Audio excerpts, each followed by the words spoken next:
மத்தியில் சண்டை வந்தது, உங்களுக்கு தெரியும். அப்பொழுது என்ன நடந்தது? இந்தியா ஜெயித்தது. உடனே நியூஸ்லலாம் பார்த்தோம், இந்தியாவிடம் இவ்வளோ பவர்ஃபுல் ஆயுதங்கள்லாம் இருக்குதுன்னு சொல்கிறாங்க. பாகிஸ்தானிடம் எல்லாம் பலவீனமானதாக இருக்குது. தன்னை பற்றி பெருமையாக பேசுகிறாங்க, ஏதோ ஜெயிச்சாங்க. ஆனால் யாருடைய திறமை? முத கடவுளுடைய திறமை இல்லையா? கடவுள் நம்மளை இறக்கம் பாராட்டாட்டா எத்தனை தெய்வ பிள்ளைங்க ஜெபம் பண்ணியிருப்பாங்க.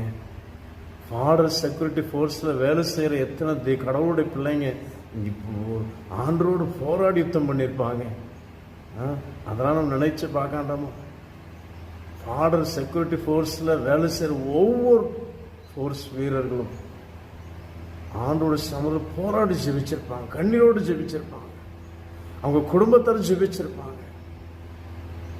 கடவுளுடைய இறக்கங்க, கடவுளுடைய இறக்கம் இல்லைன்னா நாம் ஜெயிக்க முடியாது.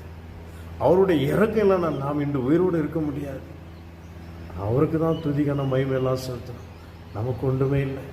இயேசு விசுவாசிங்க, இயேசு ஏற்றுக்கொள்ளுங்க, அவர் சமாதான சந்தோஷம் தருவாருங்க. God bless you. ஆமென்.